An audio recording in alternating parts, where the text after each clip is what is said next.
अड्डा बना वक्फ बोर्ड। वक्फ पर एक मुसलमान का बड़ा खुलासा। शादाब शम्स ने खोल दी वक्फ की पोल। मौलवी, मौलाना और कट्टरपंथियों के उड़ गए होश।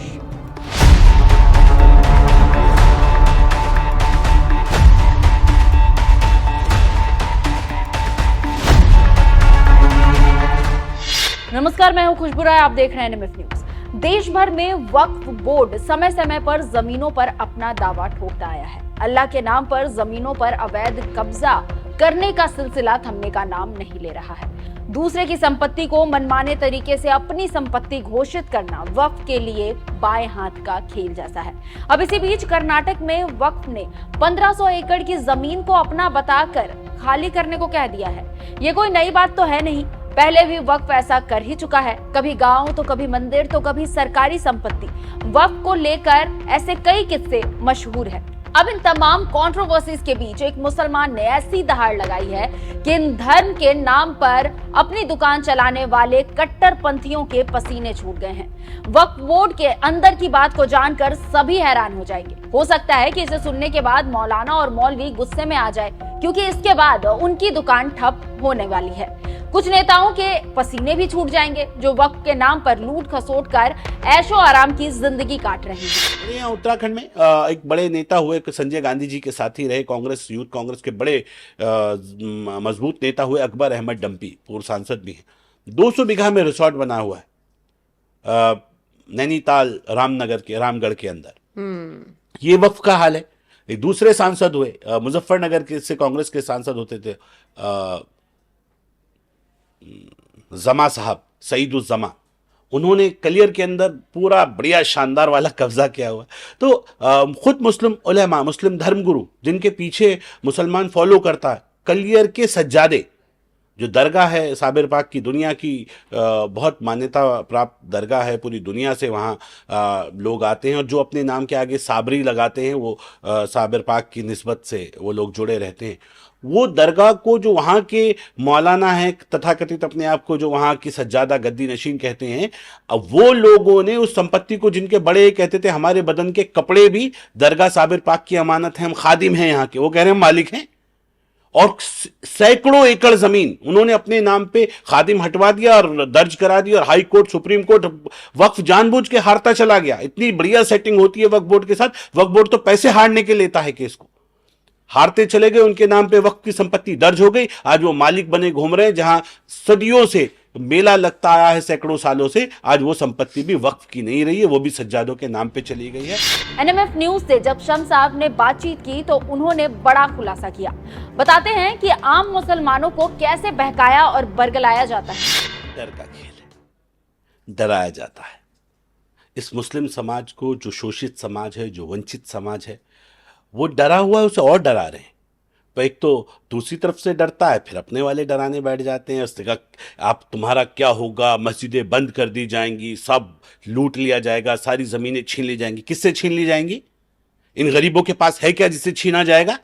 उनसे छीन ली जाएंगी जिनके पास है। असदुद्दीन ओवैसी जी की जरा पूछे ना, यूनिवर्सिटी कौन सी संपत्ति पे बनी है? या हजारों करोड़ की संपत्ति लेके बैठे हैं कैसे? होटल ओबराय दिल्ली का 1 रुपए लीज पे है, वक्त की संपत्ति पे किसने दिया? कौन सी सेटिंग गेटिंग हुई? कोई पूछने वाला है? नहीं। बढ़िया धंधा चल रहा है, सारे अमीर अमीर अमीर अमीर होते जा रहे हैं, गरीब के बारे में कोई चिंता नहीं है। असल खेल यह है कि सारे अमीर लोग मिलकर, जो मैंने कहा ना, जो वक्त के बेनिफिशियरी हैं, वो सारे के सारे यही लोग हैं जो धर्म नेता हैं। अब आखिर में हम समझते हैं कि आखिर ये वक्फ है क्या? क्या इसकी शुरुआत इसलिए ही की गई थी कि जमीनों पर कब्जा किया जा सके, या फिर इसका कोई और मकसद था? सुनिए। वक्फ कहते हैं दान को। वक्फ जो ऊपर वाले के नाम पे दान किया जाए, और वो लोग ये दान प्रथा हर धर्म में है। बिल्कुल। वक्फ को इसलिए आदमी कहता है कि पूरे जीवन में उससे कुछ गलतियां होती हैं, क्योंकि हम ईश्वर के मानने वाले लोग हैं, हिंदू हो या मुसलमान, और हमें लगता है कि हमसे दुनिया में कुछ गलतियां हो गई हों, जब हम ऊपर वाले के सामने जाएं तो शायद हमारे कुछ अच्छे कर्म हों जिसका फ़ायदा, सवाब, पुण्य हमें मिलता रहे, और ईश्वर के हमारे उन पुण्य, उस कार्य को देखते हुए हमारे जो सिंस हैं, हमारे जो पाप हैं, उसे माफ़ कर दे।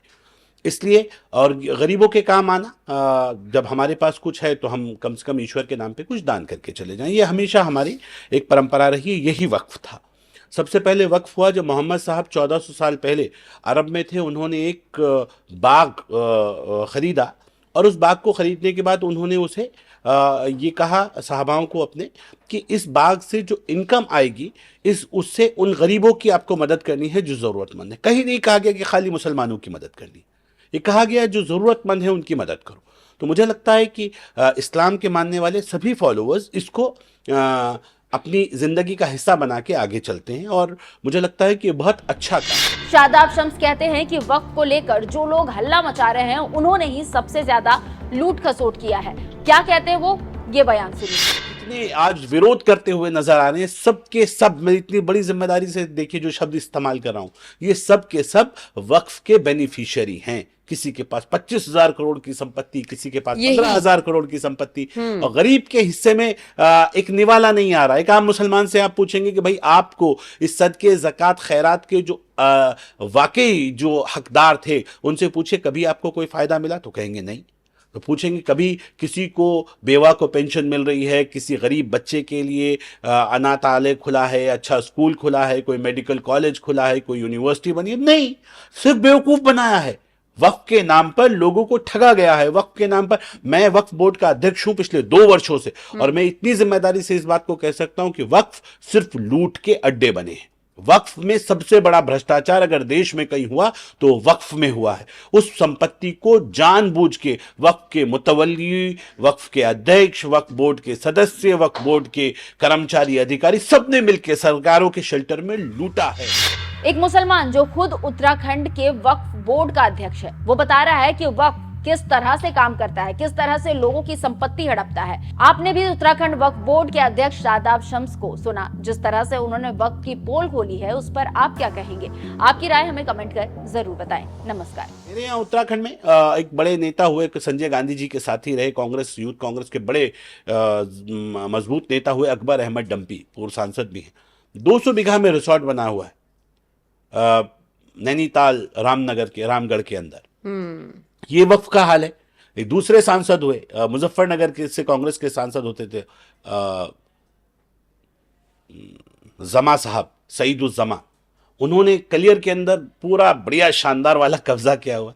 तो खुद मुस्लिम उलेमा, मुस्लिम धर्मगुरु जिनके पीछे मुसलमान फॉलो करता है, कलियर के सज्जादे, जो दरगाह है साबिर पाक की, दुनिया की बहुत मान्यता प्राप्त दरगाह है, पूरी दुनिया से वहाँ लोग आते हैं और जो अपने नाम के आगे साबरी लगाते हैं वो साबिर पाक की निस्बत से वो लोग जुड़े रहते हैं।